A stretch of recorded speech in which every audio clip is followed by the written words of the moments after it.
Hello, everyone. Welcome to this episode. You guys, I am on fucking fire. We've had incredible speakers over the last, several months now, and I'm not stopping here. You know what?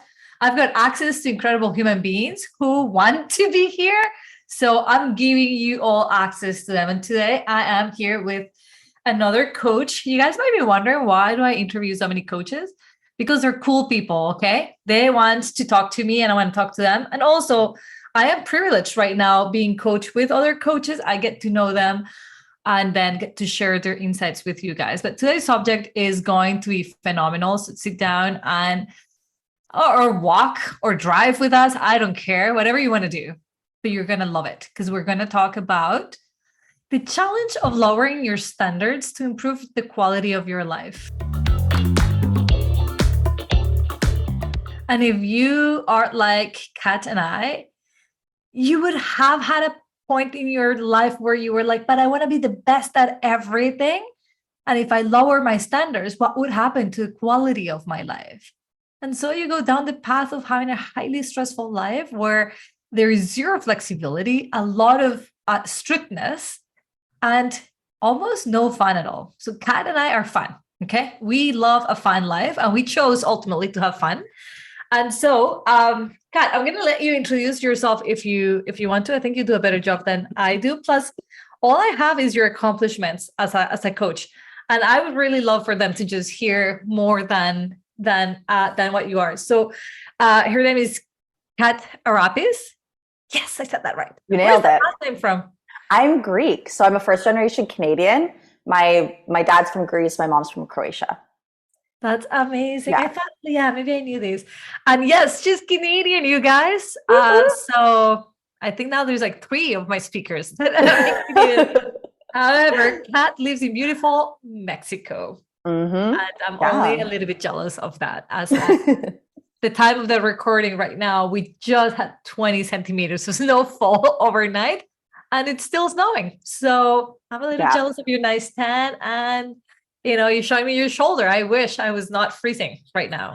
Yeah, I'm showing you my shoulder, and I have the AC on because it's very hot. We have a southeast wind, which means it's all that hot southern air coming up here to Mexico, and it's cooking. So yeah, we love the northern wind in the winter when we do get it from Canada. It's like just comes down from Canada. It's great. So our misery, your pleasure. I'm so happy. Yeah. Well, tell me a little bit about yourself. Yeah. So besides the fact that I'm amazing and I'm Canadian, I am a master coach. I'm a master life and business coach.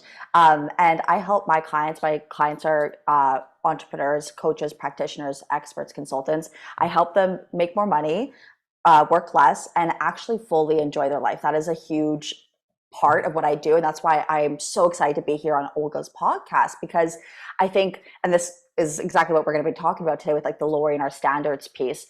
I find this with my entrepreneurial clients. And I know that's also showing up in all of our areas of life, right? Where we think we have to we can't fully enjoy and live our lives because we have these high standards in order to accomplish the things that we want to accomplish.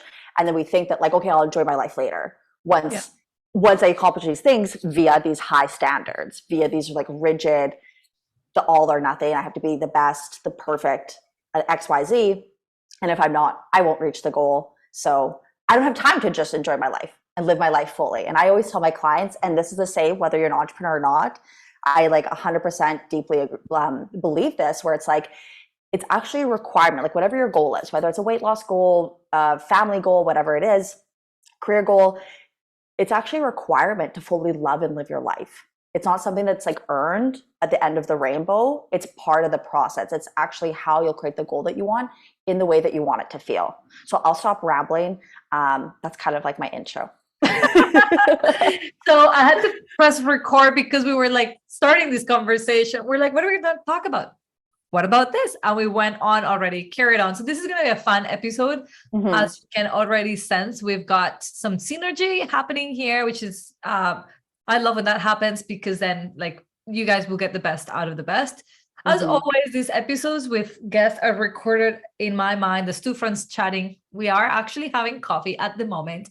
And it's, imagine that you just got to listen in to two coaches talking about how do we help our clients who have really freaking high expectations beyond human possibility to then find that happy. And so, Kat, something that you didn't share is that you are a mom and a business owner.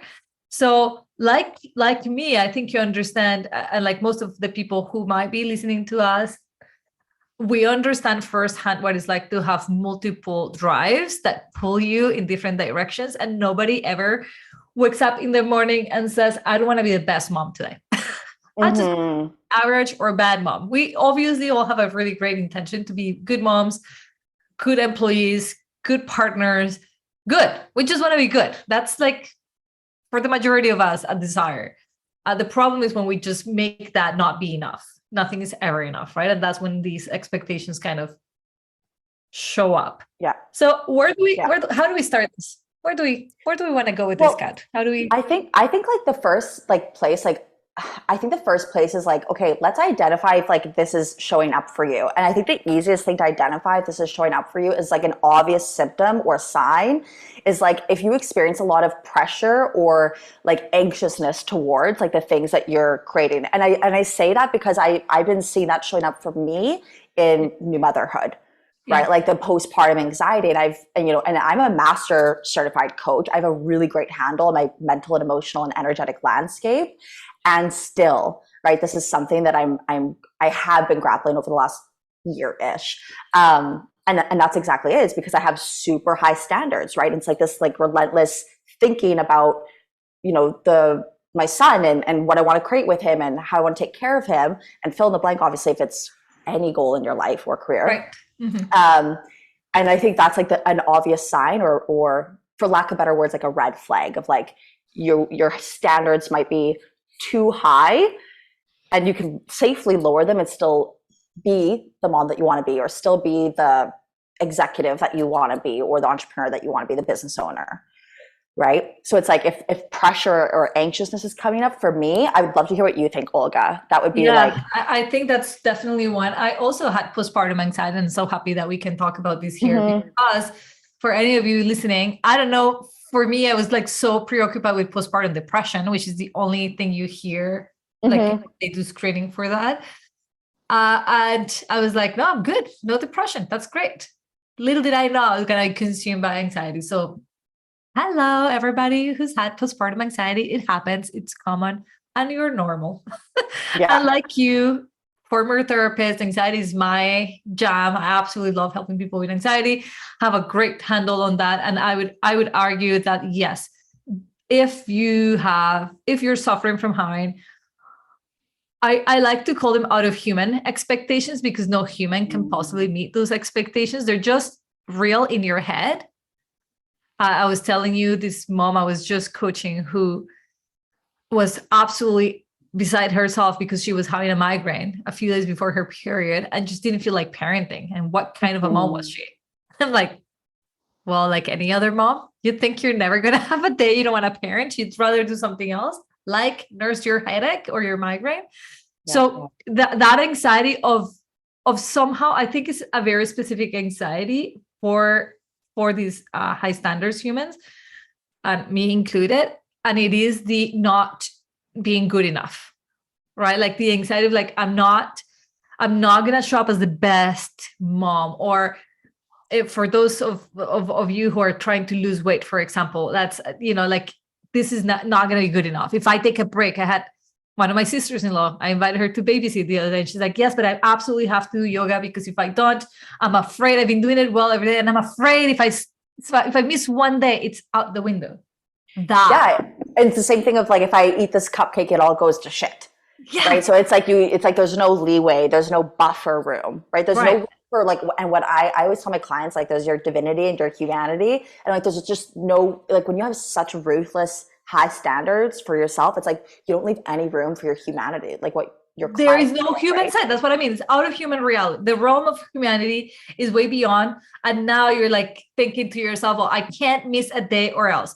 So that is anxiety driven for sure. The other aspect that I, as a red flag for people who are listening to us, red flag, or just recognizing this might be happening to you, is an underlying sense of unhappiness dissatisfaction, right? Like nothing quite fills you up because it's not what you expected, right? Like I thought parenting was gonna be like that's another for me, anyways. Like I always thought it's like the three of us together, happy. Turns out that my husband has other plans and priorities, and it's not realistic that he's never working and that we're always the three of us. That all the plans that have to do with our son is the three of us. Like that bubble had to be popped, and to me, there was a sense of unhappiness. It was just my son and I that didn't need to be there, right? Like so, some level of the waking up and feeling like this sense of like, oh, life is not perfect.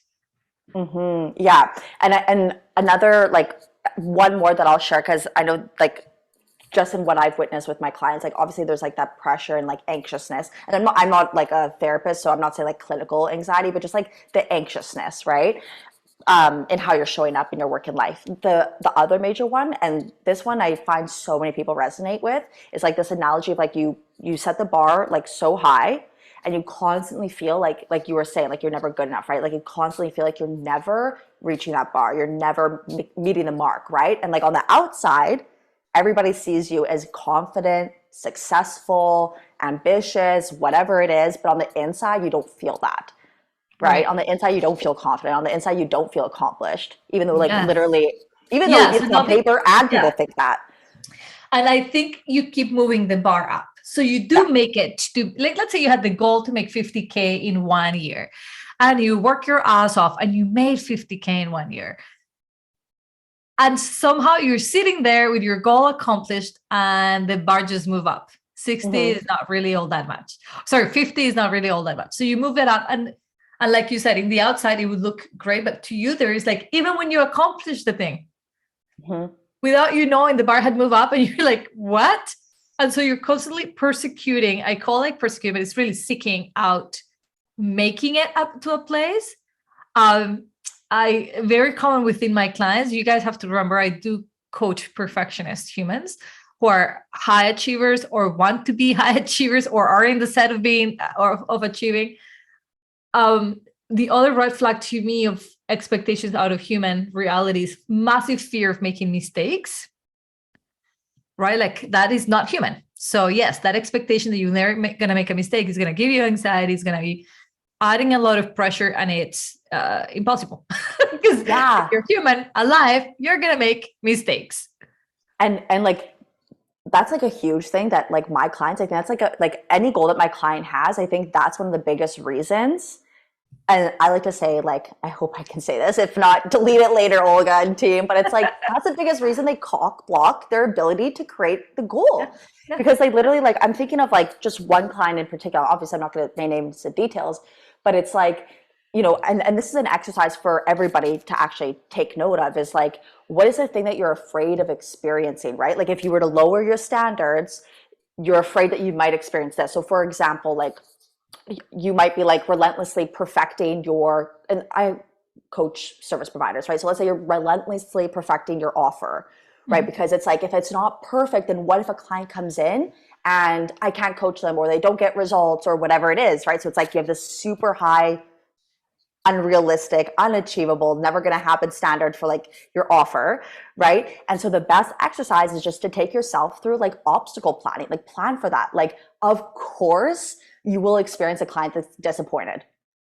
Like that is just reality. It's just the probability of it. There's like absolutely no way that you won't have a client that is having thoughts and feels about you or your offer or whatever, right? Like there will be times where maybe as a coach or as an executive or a leader in your workspace, right, for people in career, that you might say the wrong thing, that you might drop the ball. Like, so I always tell my clients, like, it's not about if and trying to plan for like, if this happens, it's like, it is going to happen. It's going to happen. You're human.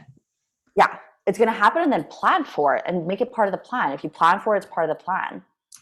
But if the expectation is like, I want to get into the solution, we'll get into that. But if the expectations you've got of yourself are so high that you cannot make mistakes, and you do make mistakes, then another red flag is that you feel crazy amount of shame and guilt. And I'm going to say it in my clients' words because I will never forget them. She's like, I am tired of beating myself up to success. And she literally will work herself to the ground if she needed to. And she's highly successful, like one of a few in Canada doing the job that she's doing. I think she's opening doors right now for Canadians. And I mean, for other Canadian women who want to do that type of work. So she's a pioneer in her craft. And she would say, like, I'm exhausted of doing this to the ground. Like that expectation that we have that if I don't do it this way, if it's not hard, then it's not going to be good enough. And I want to offer, and we'll get to solutions, but I want to offer that you can actually make it places without having to beat yourself up. Right? Like how many successful marriages work without beating each other up? Like only those, only the ones that there is no beating get to be successful and happy, right? So, and one thing I just like have to say is before like my mom brain, like it goes bye-bye this thought, but it's kind of like, I think the biggest thing is questioning the concept or the paradigm that if it's not hard, then like if the process isn't painstaking and hard, and then I'm never going to get to where I want to go. Right? Like we see this in diet culture, we see it in all sorts of goal-oriented, areas of life, right? That if it's not hard and strenuous and back-breaking, then you're never going to get there. Or it's boring, so why try? Yeah. Right? Like my cheers are like, well, we like the challenge. I'll take the challenge. So but it's the boring stuff that always gets us there, though. Like I always think of business, right? It's like you have to be able to do the boring stuff. Yes, I'd find it like in my very, very isolated way of thinking. And I say isolated because that's what my business is called, Olga's Way. I feel that the way I think, I thought it was common sense until I started talking to humans. And I'm like, wait, not everybody thinks this way? I want to think, like, I always think of what if I thought about it being easy? What if it wasn't boring, but easy? And easy is fun sometimes. Sometimes we need the easy to get to save the energy for the inevitable hardships.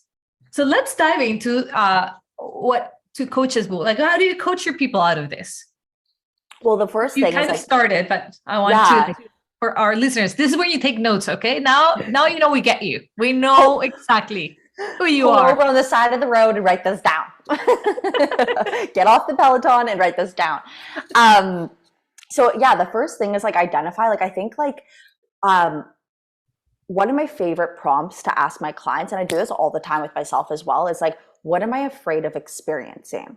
That's why we have such high standards, because we think if we just have these high standards, if we tighten up the ship, then there's going to be very little room for experiencing a negative emotion or experiencing a negative experience. Love it. Right? So let's just like give yourself that space to just air that out, right? On pen and paper. No one needs to see it. It's just you and yourself, right? So like, what am I afraid of experiencing? Not just in terms of like an experience. Like, so let's say a client saying they're disappointed or whatever it is, right? Yeah. Or a certain emotion that you're afraid of experiencing. Like, so for example, like what's a good one when it comes to parenthood? I think it depends what developmental age and stage your child is, right? But maybe you're afraid of like as a new mom, I think the biggest one is like the feeling of failure or of failure. Right. And then obviously as your kids get older, maybe it's like you're afraid of experiencing rejection when they're like want nothing to do with you. Right. So obviously it probably depends, but so. And am I doing it right? Yeah. Right. Like you just want to be the best and that everybody recognizes you as the best. Like music to my ears. I remember my son might have been like 6 months old or something. And my husband came in and we were playing and he said to me, "Oh my God, I hope you never doubt in your mind if you're a good mother, because you're the best mom." And I was like, say that again, on replay. Sometimes it's like that. So I think in parenting, the worst fear at whatever age would be to not be recognized as a good parent by our children primarily, right? But by ourselves thinking like we might not be good parents. So move on. Sorry. The protocol. Okay. So first one's just like identifying like what those things are. Like the first step was we just need to be like aware of what's happening instead of like avoiding it, pretending it's not happening. And again, I think that's also why we have those high standards. It's not just in terms of like, again, like I was saying, tightening up the ship to and I'm air quoting, you guys can't see me, right? I'm air quoting, like leave very room for these potentialities to happen, but also it's a protective mechanism emotionally Yes. for us, right? We're so busy focusing on this high standard, showing up to this high standard, that we don't allow, like, it's like a protection mechanism, so we don't have to sit with ourselves and realize that we're afraid of being a failure as a mom, or that we're afraid of experiencing our child, something happening to our child, or whatever it is, right? So whether it's an emotion or experience, it's a protection mechanism for us to just not think about it or feel that in our body. Or feel that emotion. I want to add here that I grew up in South America, so you might think differently of this, but I feel that these high standards have really been fed to us by maybe a feminist movement as well, that has been coming really strongly about, like, we've gotta be equal to equal pay, work equal amount of hours than our male partners, and to prove ourselves that we're equally smart, that our brain is the same size, that, like all the things that in the past used to not be common sense or acknowledged, that I feel that in a way we have victorized, or we have made it seem like the cusp of all wins, like the best thing to get to be overly achieved, to be like the best of the best, because only by working really hard and doing, like, do you make it places, right? And so I think there is a space, I think there's a bit of out of reality in there that we created, that we gotta be super women to then be proud, strong females. And I definitely, that's something that I had to work through myself and realize I didn't need to be super women. And in fact, I was stealing happiness and peace of mind from my actual life and showing up as my most loving version. So I think, like, for all of us, I think as women, we need to understand, like, these high standards have not just come from our desire to do better, but I think I believe, while I love many things about the feminist movement, I feel that this has been one of the things that has come to really fuck us. I actually have so much to say about that, because I do agree. Like, this whole movement in the 70s, right? Because I consider myself a feminist, absolutely, but I think it's exactly that. It's swung to the point where it's like men are still doing the same amount of work that they did in the 50s, in the 60s, in the 70s. But now, because women, right, we were taught that and not even taught, like, through, like, the feminist movement in the 70s and onward, right, but also just, like, reclaiming our rights as women, right, like, the ability to open credit cards, all those things, right? But now it's like, before we were just the homemaker and the wife, or the homemaker and the mother, right? I consider those very separate full-time jobs, right? They're not one job. Fucking hard work.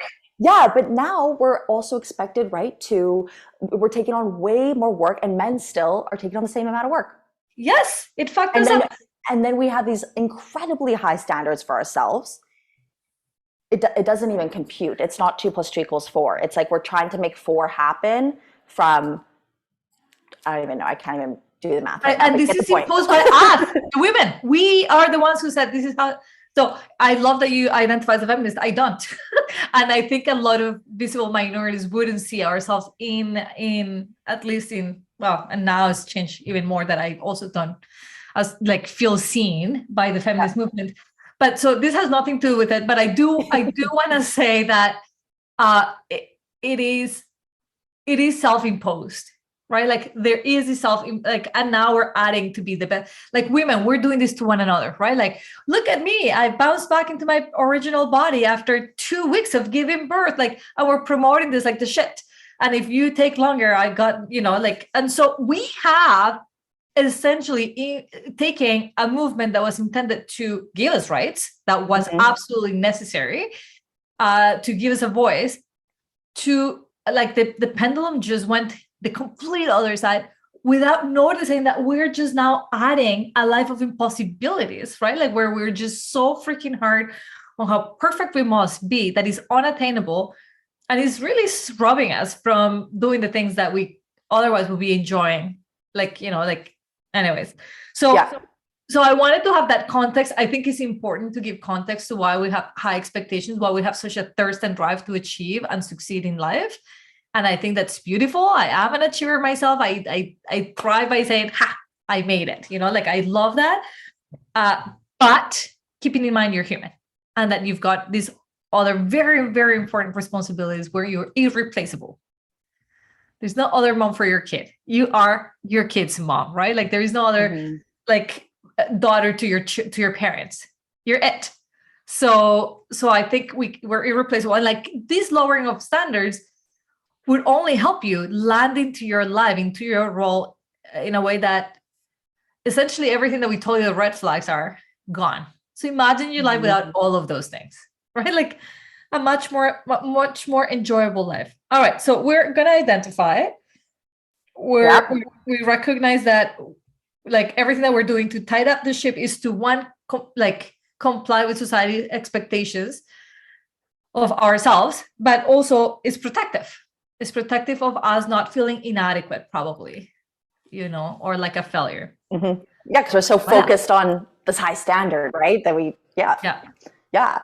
And then, so one of my favorite things is like, and I'm all about simplicity. If you guys haven't like noticed that, I'm just like, what's the simplest way to get that shift in perspective and like change things on like a neurological and cellular level? I love, actually, I think I saw this on your stories, Olga, like a couple days ago or something. It was a Tony Robbins quote. Right? What was it again, Olga? It was like, well, it was like you were on a training or something with him, but the quote was like, change is instant, but progress is, I can't remember how intentional. It takes time. You have to work at it. Change, change is inevitable. Progress is not. You have to work. You have to invest in yourself. You have to do it. Right. So my job that I do with my clients, and that's what I hope that I'm delivering here on this podcast as well, is like, let's get you the simplest and most efficient way to have that instant change on a neurological and cellular level. And then you bring that forward into the progress you make on lowering your standards going forward. So one of my simplest questions I ask my clients and I ask myself, so you've identified like, and let's just use the example for the rest of this example of like the new mom that's like afraid of failure. Yeah. So she's emotionally afraid of the emotion that comes along with failure. So it's actually probably something deeper than that, right? It's maybe like shame or inadequacy, whatever. And then maybe she's also afraid of the actual experience of something bad happening to her child, right? Like maybe not getting the calories or not sleeping, like all the things. If you're mom, you know what I mean about all the things. I don't even have to go there. So then once you've identified all the things that you're afraid of emotionally experiencing and then like circumstantially experiencing, all you have to do is honestly ask yourself a question and you'll honestly answer yourself. The question I want you to honestly answer yourself is, can you handle if it happened? So can you handle it? So for example, if you are afraid of, let's say you're like, I'm afraid that my kid he's not getting the calories he needs, right? Maybe he's not getting enough calories during the day and that's why he's not sleeping through the night, whatever it is, the circumstantial experience you're afraid of that's been causing you anxiety all day. Ask yourself, could you handle it if that happened? Most of the time, literally, I've never had a time in my life or my clients where when they honestly ask themselves that they answered no, that they couldn't handle it. Right? So that's like the first step in recognizing that like you can handle whatever you're afraid of happening, right? And then you don't just stop there. Then you want to do what I call obstacle planning. So, okay, like one, I need to recognize that I can handle it if that was to happen. If I was to feel like inadequate as a mom, could I handle that feeling in my body?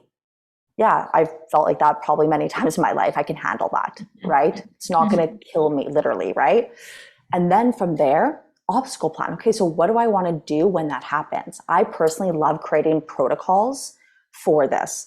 I have an episode coming out on my own podcast about this super soon, but it's about protocols. So it's like, okay, when I feel in my body, let's say the emotion is, what was the one I just said? Inadequate, right? You're afraid of feeling like a failure, but actually it's inadequacy underneath that, let's say, right? So when I feel inadequate, what's the step-by-step process I'm going to take myself through? And that is going to look different for everybody.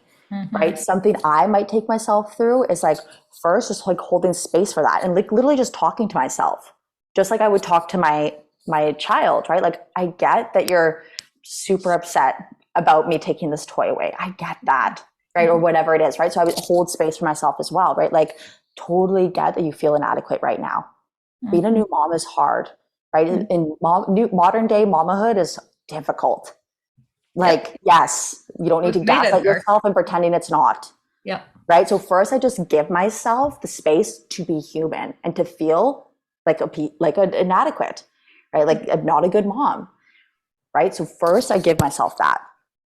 Right. And then I tell myself, what's the actual truth here?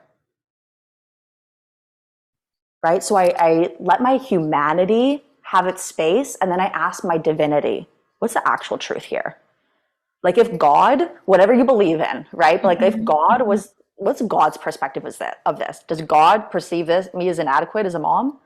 Right? There's whatever way kind of resonates with you with that, right? I just like to ask myself, like, what is my inner divinity? What's my inner divine's perspective of this?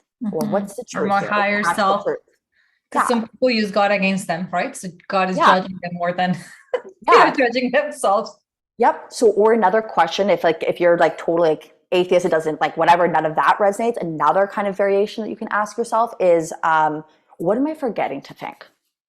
I like that. Because that's really what's happening is like your humanity is thinking this, and to use my language, right? But there's also another part within you that actually knows a deeper, a wiser you. A wiser you knows the actual, a more broader, fuller, lush perspective than like, you're inadequate, you suck, you're never going to get this, he should have a different mom. Yeah. Like whatever, all the things, right? So I always ask myself, like, what am I forgetting to think right now? I'm a great mom. I'm going to figure this out. Like whatever I'm afraid of and whatever I'm solving for as a mom, I'm figuring it out. I'm literally in the middle of figuring this out. I'm a great mom and he's doing just fine as I figure it out, whatever it is, right? But just like, what am I forgetting to think? Right? So give yourself space and then remind yourself, what am I forgetting to think? And that's my simple protocol for like basically start to finish. I like this because you're still relying on yourself doing the answers, right? Like nobody knows you better. Nobody understands what you've been through better than your own self. And you're relying on your own wisdom to dictate like what needs to happen. Like, so what do I really need? What else am I not thinking about? I would also add to your protocol, I love the space because I think many of us avoid the feeling, right? And in that, we just go back to our old way of thinking, which is like sleepwalking. You're not feeling the emotions. You're just going through avoidance.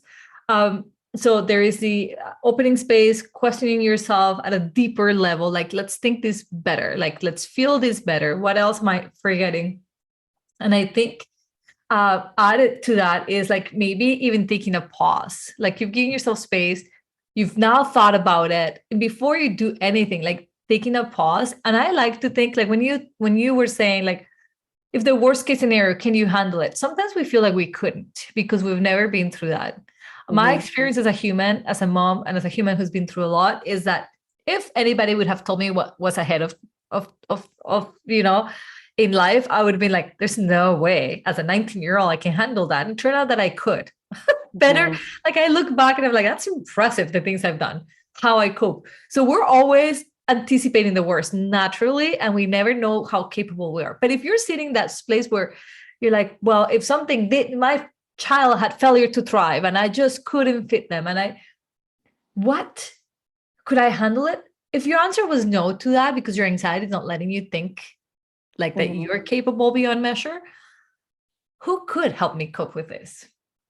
Who else? But that's part of the handling process, right? It's like, okay, yeah, maybe I'd be like so like freaked out, but part of that handling process is like, oh, yeah, like if my child had failure to thrive, I'd go to the pediatrician. That is you handling it. Exactly. And like, this is what we ignore, right? Like that you might not be your hands performing surgery on your child. Right. But you will go to the expert. Who is the expert on this? Like, right. I'm going to have in the podcast coming up, somebody talking about screen time with the teenagers. And I don't have a teenager. I have a 3-year-old who already will like tantrum hysterically for my phone that I've never lunched to him like a few times. And those few times have been fun enough that he's like, I want to be on your phone all the time. And I'm like, holy shit, this might not be a problem now, but it will be soon. So I want to learn, right? And so sometimes you're thinking ahead of time, like what problems, like you said, obstacles, what problems would I possibly have getting there? And who could help me? Part of the standards, high standards, is that you think that you have to do it all, right? Like you're not delegating, you better figure it out yourself, and you don't ask for help because that's a sign of weakness. And what that way of thinking does is that it really makes you feel stuck within yourself and hopeless if you don't have the answer. So I'm a big proponent of who needs to be in my village, who's in my team to help me figure this shit out. It doesn't have to be all by myself. But I believe I can have it all. I don't believe I have to do it all myself. Two different things. All right. So I love that protocol for sure. Lowering the expectations without,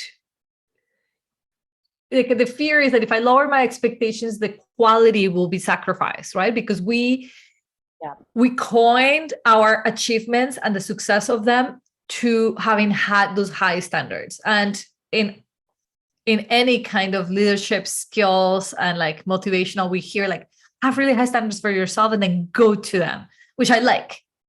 Only you have to like be human, stay within your human constrictions. Yeah. So how do we lower those expectations without sacrificing the quality of the work? I think the first shift here is recognizing like what is the standard actually for? And like this is a big part of the personal development space. And there's so many pieces where it's like, for example, we even see this like high standard show up in like the goal setting. We're like, pick the biggest goal you could ever think of. And it's like, that actually doesn't serve a majority of the human population to do that. There's like 10% of people where their nervous system doesn't get fried from that. Right. Majority of people, their nervous system would get shot from like, just like blowing a goal out of the water and trying to achieve, right, this like $1 million a year in whatever, right? Yeah. Like whatever you want, you can have. And it's like, but exactly that. It's like, the shift is instantaneous, but the progress there is whatever, right? So the first step is recognizing, I think, in like the shift in perspective of like the definition of a standard, right? So most people have a definition of a standard of like, I have to, it's like, it's what I like to call like a pressure words, need to, have to, should. Whenever you're using those pressure words, that's when you know that you're in perhaps an unhealthy relationship with the standards you have for yourself in your work and life, versus seeing a standard in your work and life as something to strive for, right? Not something you have to, need to, should hit, do, or be, whatever it is, right? But it's just a standard I strive for. I strive to be the best mom I can, but I don't need to be the best mom. I have to be the best mom. I should be the best mom. Do you see that difference? Yeah. Yeah. Like saying, I would love to be the best mom. Yeah. You know, I strive for like being the best mom I can be today versus I need to. Right. And it could be something as simple as like, okay, maybe yesterday I like lost my cool during the bedtime routine. Okay. So like my standard is to strive to be the best mom I can with the resources I have available at the time. Okay. So tomorrow I'm going to really just be aware of like my emotional landscape so that like that doesn't happen again. Just like a simple, like those tiny tweaks can only happen when you lower your standards and just see them as a standard to strive for. I really love this because what you're talking about now is our response to failure, to not having been the best. Mm-hmm. So one thing is to have the strive for the best mom. I think I would like to say, and even after working 10 years in the child welfare area and training provincial social workers, I always thought to the concept of everybody wakes up wanting to be the best parent. Everybody. Okay. Mm-hmm. But if you have a history of trauma, or if you are not mentally well, or if you have addictions, your best might be judged by me as your worst day as a parent, right? And so I think this is so special because when you lower your standards, you like, okay, so that the lowering the standard means that you understand you're human and there is not going to be a perfect stride every day. right? That you're giving that flexibility. But when you're able to do that, like I still strive to be the best mom. And yes, I still lose my shit with my son. And when I go to bed and I reflect on, because I do journal every night, and I reflect on how did I do as a mom, and that scene pops into my head, I could easily go into, I should have done this, but I don't. Instead, I learn from it. And so what would I love to do instead tomorrow when that same scenario, which is bound to have, comes back? And that little reflection, my friends, because I didn't spend all the time in the shoot and guilt tripping myself. That's one of my standards. If you're going to use high standards, use them to your benefit. So one of my standards is not guilt myself into anything. Yeah, exactly that. Like, it's exactly what you're saying. Is like the standard is just a tool. It's a standard. The standard is just giving you of like, this is kind of like my, I don't want to say manual, because again, that brings up like rigidity and stuff for me, but it's kind of like, this is like, you know how businesses have like, what's the word I'm looking for? I can't even believe I'm forgetting this. I think it's the mom brain, but it's like, here's our like values or whatever it is. Like mission statements. Yeah, it's kind of like that. Like my standards is like, this is what we strive for. Like if you were to think of you as a business, right? Like we strive for amazing customer experience and blah, blah, blah. But it's not like we need to have 100% of our customers very happy. And if not, everybody's fired. We do that shit in our lives, right? Where it's like, you're fired from mom duty. You suck. You shouldn't be a mom. Yeah. Right? Versus like, this is just my values. Like, I don't know if you noticed somebody posting in our group that they were living their worst nightmare, and then they just made a mistake. Yeah. I had two thoughts, and I'm like, wow, if this is your worst nightmare, honestly, you're living the fucking dream. Because let me just show you what my worst nightmare would be. And two, what made it live her worst nightmare was a human error, right? Like, so if that is the nightmare, what is the dream? That you never make a mistake? Because then really that should be called a dream. Like that's not reality, right? So sometimes we grab the dream and make it feel like it should be reality. As long as you're human, you will make mistakes. You will not have the best mom days where you lose your patience.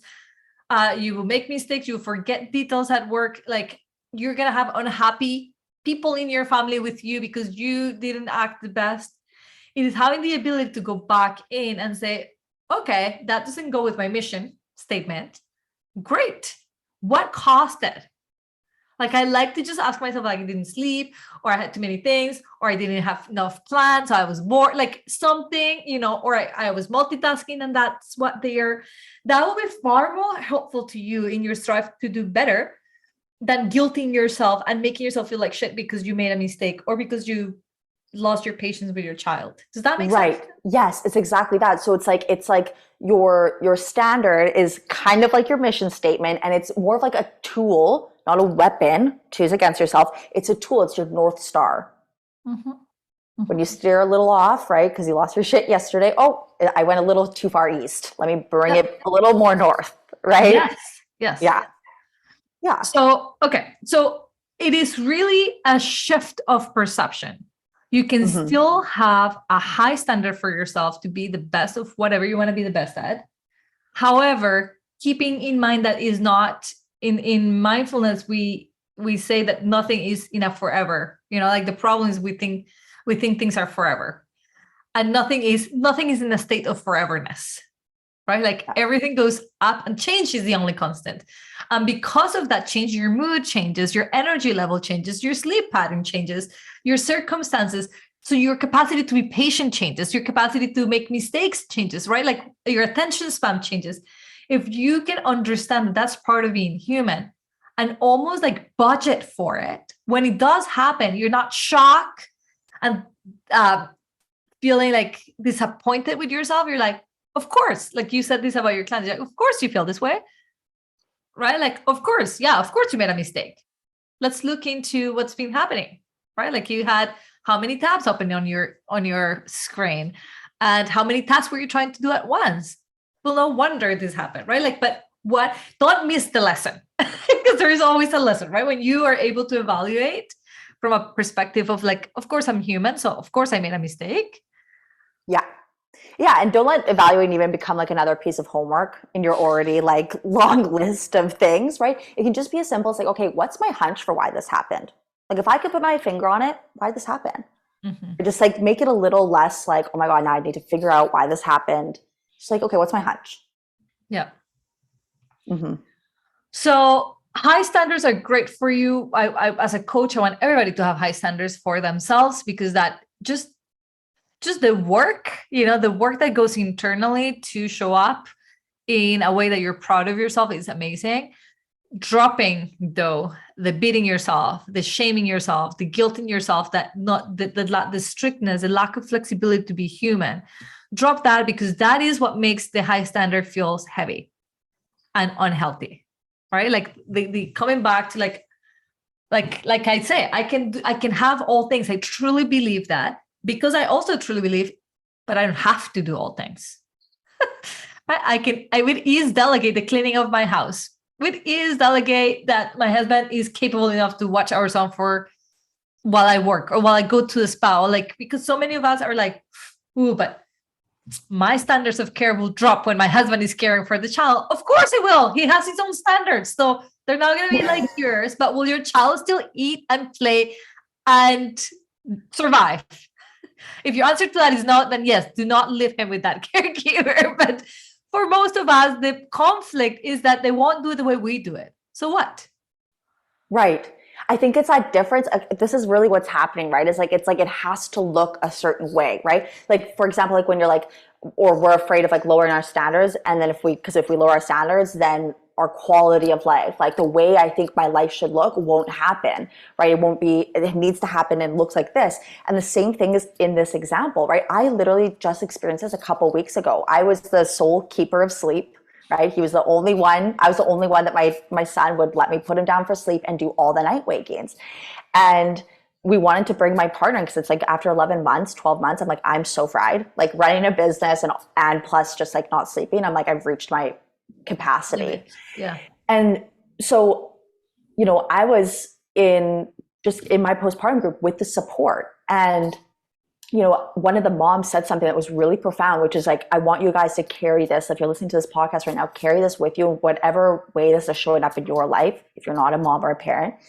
But she was like, just remember, like while the dad is holding the baby and putting him to sleep and whatever it is, like, maybe it's not exactly how you would do it. Maybe he holds the baby different or whatever it is, right? But she was like, just remember that he is giving the baby the same thing that you would be giving: comfort and love and attention and all that stuff, right? So it's like, exactly, maybe he plays with the kids differently, or maybe he lets them eat things that you wouldn't let them eat, or that they shouldn't eat at lunch, or whatever it is, right? But it's like, at the end of the day, they're being loved for and cared for in the same way that they would be with you. Right? So it's like, notice how the difference in between, like, this is like the rigid standard. This is my expectations. They have to eat this and be held like this and blah, blah, blah. And that's what we consider our standards, when they're not standards. That's just like a really rigid rule book for you and your life and everybody in it, versus like remembering that like the standard, the mission is that my child is loved and supported and cared for. My husband can do that. My partner can do that. My wife can do that, whatever. Yeah. Yeah, I agree. And I think this is another point that I wanted to make sure we bring into the lowering of standards, is that it makes you a much more easier human to get along with. Mm-hmm. You might not realize that a lot of the conflict in your life comes from your rigidity towards your high standards of yourself, because it brings you into this level of stress and anxiety we already talked, where you also want to become controlling. And maybe you wouldn't call yourself controlling, but I remember the first time a mentor called me controlling. What did she said me? That, or they said that? That's awesome. Yeah, no, they call me, you're a controlling queen, princess, controlling, needy princess. And I was like between offended, but also so seen. I'm like, just so confronting. I can't argue with you, because I agree. I am controlling, needy, and I am a princess. So I own all titles. But yeah, I wouldn't have loved to have, like, when I hear somebody calling me controlling, I'm like, what? Because I don't want to control people, but the anxiety of perfection and making sure the standard meets ends up in making you want to control. You called it tightening up the ship, right? Like, right. Imagine being around somebody who's like, I've got high standards, and this is how the living room has to look like, and the dishwasher has to be filled up. And you're like, oh my God, I'm in a regime. This is a dictatorship, and this person gets to tell me all the things, or else I'm not adequate. I'm not doing good enough. We do this with our partners in parenting for sure, with our employees, with our staff. Like, I struggle with that myself because I'm like, you're not doing it how I would do it. And like, you have to do it. So what you might not realize is that by lowering your standards, you become flexible. And in that flexibility, you do release the grip of control of everyone around you. And you begin to see the good in the way they do it, the wealth in diversity, the different ways in which the dishwasher can in fact be filled, the different ways in which our child can in fact be loved and nurtured. And yeah, today, my husband and my son have a very different relationship than my son and I. Like, I get cuddles and kisses, almost French kissing every morning from my son. And my husband get like punches and like, rah, because he wants to be rough with his dad and he wants to be loving with me. Like, this is what we both have created here. that's just bottom line. But both are incredible ways of bonding with our kid. I think you said something so profound there too, because I think like what happens is like what you're saying about like oh my God, I cannot speak. Diversity. Yes. the diversity. The diversity and like the allowance of the different ways that things can happen and still create the end result you want. What ends up happening, like that thing you're afraid of, you're like, if I lower my standards, I'm not gonna have the same quality of life. I'm not going to lose weight. I'm not going to have fun. I'm not going to succeed at work. Yeah. I want to offer that you're going to have a higher quality of life, but I think what's more important is you're going to have a fuller life, because when you have such high standards and rigidity, what life looks like on the other side of that is very constrained, very contracted, and it's only a small sliver of what it could be. When you open up to via lowering your standards, right? On the other side, life actually looks fuller and lusher and more diverse. And happier. This is why I said Kat and I like to have fun, because we've lowered our standards. When my kid was like, I live in Canada. I come from South America where you had help all the time. It was very accessible to have help. I grew up with help in my house. And so, yeah, my standards of how clean my house needed to be were pretty fucking high because there was somebody cleaning that house every day. And then I come to Canada where I am the cleaner. I am the mother. I am the person who goes work. So when my baby was a baby, I totally gave myself permission that the house will look a little different, that it wouldn't be as clean, because guess what? That was not a top priority unless my son was going to be like rolling on that piece of floor, then that would be really clean. That little piece of it. Other than that, I really lowered the standards, knowing that one, it was temporarily, like my house is not going to be messy all the time, but for the time being, I've got only so many resources and I'm going to use them to where I think really matters. So you can also lower standards knowing that sometimes it's just for the time being, so that you can adapt to your current circumstances. Like Kat, you're saying you're lacking sleep. So for the time being, you might not work early mornings. Your day might, like that was me with when my son was at your son's age. I would not start seeing clients for coaching before noon. At noon, because then I would have had time to nap with him in the morning, and just those 2 hours of sleep or an hour just meant the world to me and my brain. And so I would start coaching at noon. And maybe I didn't coach 8 hours, I coached 2 or 3 a day. And that felt like absolutely all my brain could handle at the time. Very different from what today, 3 years later, my day looks like. I want to start bright and early. I had a great night's sleep. I want to be done very early, so that when I pick him up from school, I'm ready and energized. Yes, this is coming your way. I know. If everybody was like, obviously you're not watching this, but I literally just, I don't know, what is that? Like the Hail Mary or whatever, like the cross. I was just like, oh my God, I can't wait. You've been in Mexico long enough. If you're doing the Hail Mary cross in your face, that's what we do in South America. Like, please, I want that. So I think takeaways for you is that there is a process, feeling your emotion, noticing what you're trying to avoid. Understanding these high standards come from partially what we've done, women to women, and we are women, so we get to change that shit if we want to, and be supportive to one another to lower overall the collective standards. Like, being a mom is a full-time job, and quite honestly, is the best job that you can have. Nobody can do that on your behalf better than you. So if that is taking all of your time, do it with pride, because only we can do it. Nothing wrong with being a career woman too. Do it with pride and love, right? Like, whatever you do, just come back to the love base, not fear based. Striving for high standards is amazing, but drop the have to, need to, should, because they just bring you guilt and take away the fun, right? Mm-hmm. And It then automatically generates pressure. Automatically, those words. It's like, immediately, yeah. And like, honestly, look at your belief system. Like, do you believe that you are never to make a mistake? And is that realistic? And what is that belief doing to you, right? Like, do you believe that you are the only one who can possibly do your job perfectly? You can't delegate things for people? And what is that belief doing to you in your overall openness and flexibility to take vacation, to take time off, even, right? Like, some of us don't give ourselves permission to take time off because we wonder what's going to happen. yeah, the ball will drop, right? The standard will lower. Yeah. Or you don't give yourself permission to have a down day from the gym because you might lose weight, or like, and that's when diet becomes fucking annoying, right? Like, when Yeah, you're it's like, like I'll lose my momentum. yeah, that's just a belief. But what if you Yeah. believe like, no, I'm human, so momentum is not there forever. While it's here, great, use it. But even in momentum, if you're getting your period and you're feeling bloated and low energy, rest. Mm-hmm. You're not decreasing the value of what you've done, and you don't have to start all over again. Just taking a pause is important. What did I forget, Kat? What else should we close it with? Oh my God, I know we went on a tangent there. But I think the most important, like I think the overarching, right, is really just like it is that shift of like the standard is just something for you to strive for in like who you're being and doing the best you can with the resources you have. I think like if you have that as your standard, that my standard is that I do the best that I can in any given moment with the resources I have. Sometimes I might fail at that.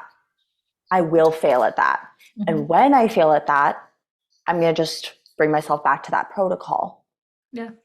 Compassionately. Yeah. What did you say that I thought was? Yeah, I think bottom line, if you're not having fun with your standard, that's your cue that something needs to be shifted. Yeah. And so I just asked a woman I was coaching, what will make this feel fun, light, and easy? Mm-hmm. And sometimes when we ask ourselves that question, we almost feel like it's impossible because we have told ourselves it has to be hard and complicated and cannot be fun. But even, you know what I've noticed? I'm not a big fan of like organizing everything in my house, but I am doing it because it's one of my standards. And I've realized that if I play Brazilian jazz, I love cleaning my house. It feels like I am doing something, I don't know, like for some reason, Brazilian jazz just really speaks to my heart. And I don't care if I spend 2 hours cleaning my kitchen. It just makes me love it. Somehow that playing music made me, from the question, what will make this tedious task fun, light, and easy? Turn out that something as simple as playing a particular type of music made it happen for me. And now I look forward to like my kid being in bed, me playing jazz, and like cleaning my kitchen before I go to bed. Yeah. And because I did it with so much love, the next morning when I come down to my kitchen, I'm the first one up because I go to the gym bright and early at 5 a.m. I come down and it's like, remember, like that energy is still there in my kitchen. Welcoming me in the morning and saying, hello. Whereas in the past, this all used to be shit. Because I'll be like, the kitchen's not clean enough. I didn't clean it last night. I was tired. Like I hate doing all of this. But my standard was that everything will be clean. Right? Like, so just sometimes asking yourself, what would make this be fun, light, and easy? Yeah, you come up with like music. Music did it for me. Yeah, I think to be honest, I think everyone could, like, if you're like, I don't fucking know. Like if your brain is drawing that up for you, just go to music first.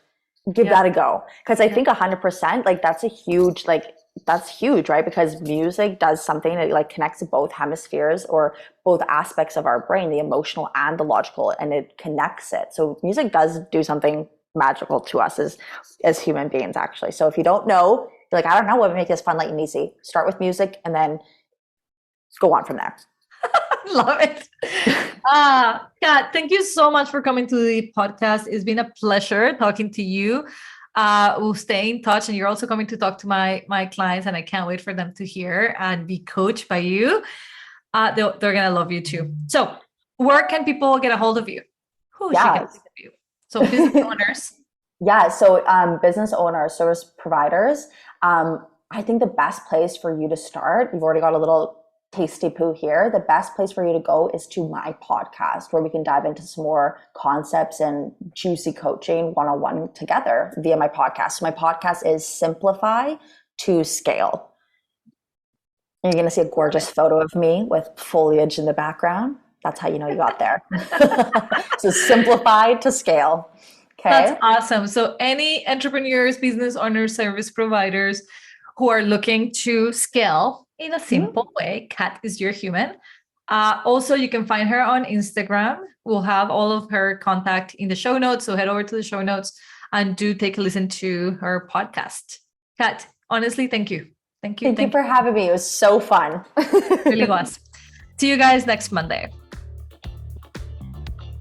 Hello, my friends. Olga here. I'm interrupting your episode only to let you know of an exciting opportunity for you and I to work together this month. On May 12th, I am starting our next group of Reset Your Mindset, which is my 12-week coaching program that also has a teaching component of mindset. The registration is open as of right now. I am looking to having as many of you as possible who are tired of feeling overwhelmed, to being doubting yourself all the time and in overthinking mode. And if you're ready to just dive into your growth mindset, if you're ready to think differently without changing anything about your life, but suddenly having your life feel so much better, this is your chance. It starts May 12th and we end the end of July. These are the best 12 weeks that you can invest in your mind and in your well-being.